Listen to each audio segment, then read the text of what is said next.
Good afternoon. I know it's been a while since I've posted anything on my channel, but I had just been so extremely busy I just haven't had time, to be honest with you. But today we're going to take a different move away from what I have been videoing on my channel, and I'm going to show you a little bit what goes on around the homestead, the Haven homestead. Today, well, first of all, let me take you for a little tour. This is that's our deck, back deck, and then we got a screened in deck. This is a hangout where we hang out, chill, and it's all completely screened in. And we got our back deck with our pool, and we got another deck on the other side of the house. But anyways, this is a little flower garden that we got going on front of our screened in deck. It's nothing special, just flowers. There are two gooseberry bushes in here. That one right there, that's a gooseberry, and that's a gooseberry. And they actually, in the fall, or actually late summer, have some, they're loaded with gooseberries. And then we got a blueberry bush here, which this year didn't do anything. Well, anyways, that's just a little flower garden. And we got little flower gardens spread out all over. I'll show you our clematis. This is our prize clematis that we have. These are probably about 3 years old. You know, eventually the goal is to get them to grow over that trussel. But they're doing fantastic this year. Each year they do better and better. Loaded with flowers, and they're also loaded with buds that are getting ready to open up into flowers. Clematis. This one doesn't do as well as that one because it doesn't get the sun like that one gets, but it's still doing pretty good. And it's actually almost reaching the top. And then these are green grapes that we got growing. Actually, it took forever for them to start taking off. That particular grapevine. They're supposed to be green seedless grapes. This year it's doing fantastic, as you can see. And then in between, this is a red grape. Red grape, this is actually pretty old. This grapevine has produced millions of grapes, and it's probably about 7 years old. Same with that one. This is a Concord, purple Concord grape. This is actually the best doing grapes out of all of them. But there again, this grapevine is probably about 7 years old, and we've picked thousands, if not millions, of grapes off it.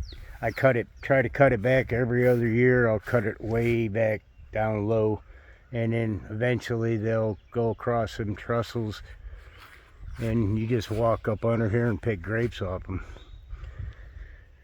And this is my asparagus. This asparagus is 3 years old, that bunch. 3 years old. And actually I was able to pick and eat some asparagus heads this past spring. Right now they're about done for now. But each year my goal is I want to make that whole entire corner right here an asparagus bed. This year I planted more roots on this side and more roots on that side. And like I said, eventually I want to have that whole thing an asparagus bed. And it's a row of sunflowers I planted a couple weeks back, or about a week back actually. They're growing pretty fast. There's another group of sunflowers. And this over here, this grassy area, is actually my garlic bed. You can see the garlic coming up out of there. I'll be digging that up actually next couple weeks actually. I planted that all last fall, the garlic. So, and in this spot I got ginger I planted this spring, but it hasn't come up yet.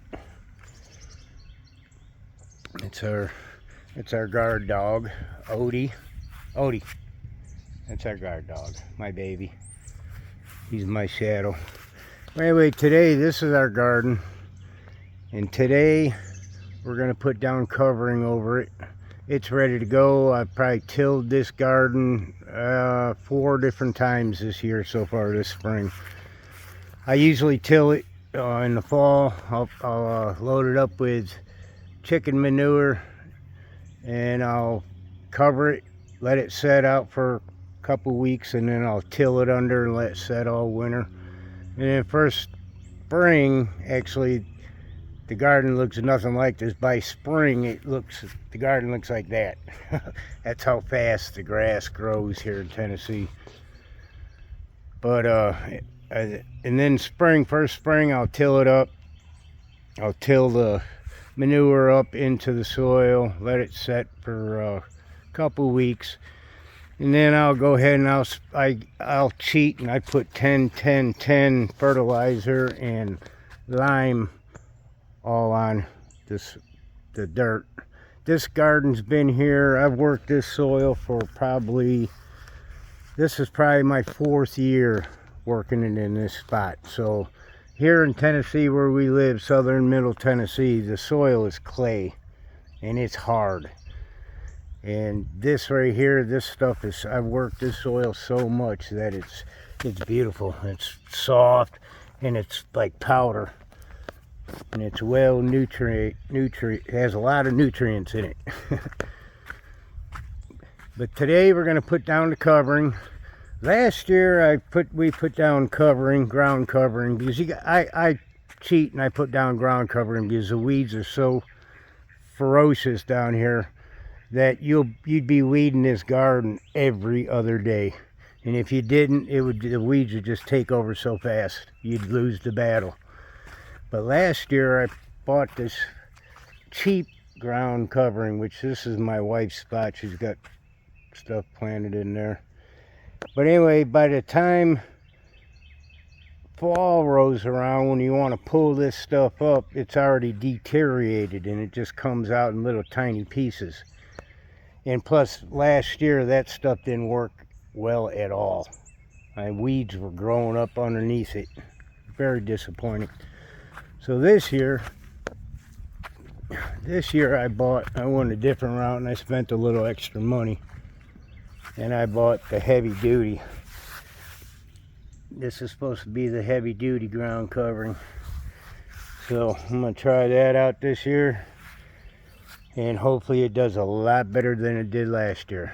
And I you know, at the end of the year, I want to be able to pull it up so I can work my ground.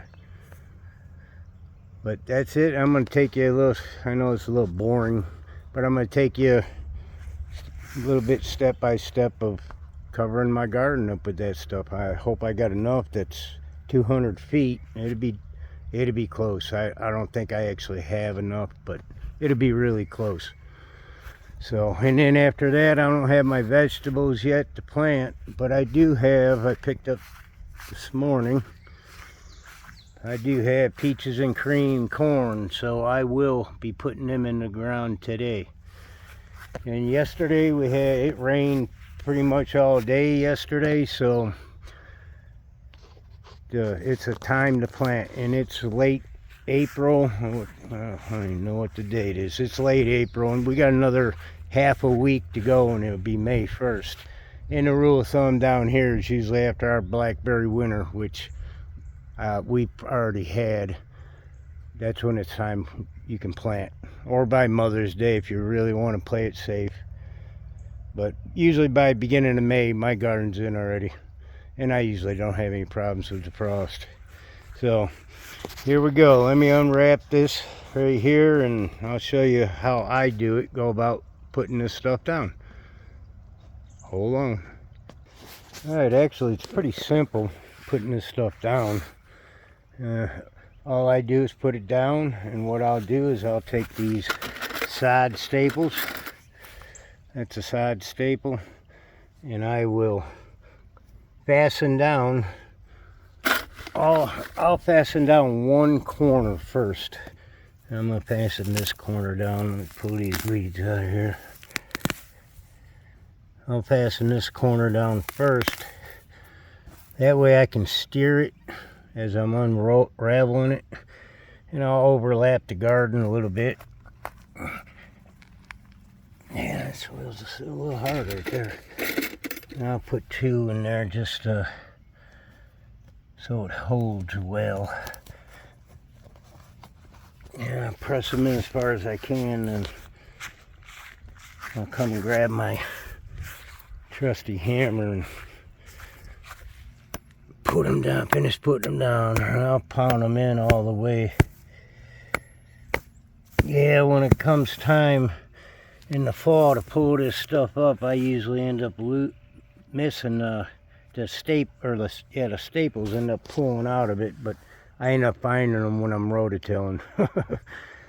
So anyway, that's how I'll start it right there, and what I'll do is I'll take it and I'll roll it out all the way down to the other end. Okay, I got it rolled out. It's not a perfect straight line, which doesn't have to be. I had to come over a little bit because halfway down here, see, I got some bird houses right here, which we got bluebirds that nest in there every year. And as a matter of fact, I think they got nests in there, and there. They got nests in there right now, I believe. I've been seeing them go in and out. But anyways, at the bottom of that, base of that, I got a group of giant Russian sunflowers coming up right there. So I had to pull it over to a little slant, which, like I said, it ain't too bad. It doesn't have to be perfect. And then I'll come back down at this end when I first started, and I'll put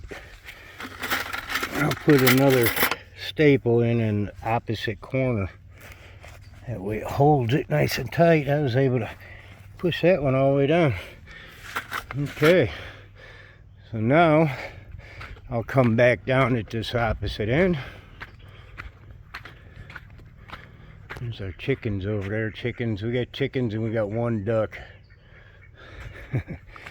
We had three ducks, but that's the only one that survived. So, but he's by himself. But we got him penned up next to the chickens, so it keeps them entertained. They keep him entertained. It's a ham, it's a mallard. Okay, so we're all the way down here at the other end. So now what I'll do is I'll take my trusty knife and I'll cut that right there. Okay, now that I got it cut, and I got it turned around, I'm gonna do the same thing. Put my couple staples on this corner, and then I'm gonna roll this other end out all the way down to where I started, and I'll overlap it a couple inches. I'll adjust it more to where it's just a couple inches. But that's the next step I'll do. You know, if it was a windy day, I would go ahead and fall back, and I'd put a couple staples all along this back side of this so it doesn't blow up on me. But it's kind of calm today, so we're just gonna roll with it. So I'm gonna, that's the last roll with it, get it? I'm gonna roll this tube back down to the other end. Okay, I got it rolled back out, and we got 2 rows now.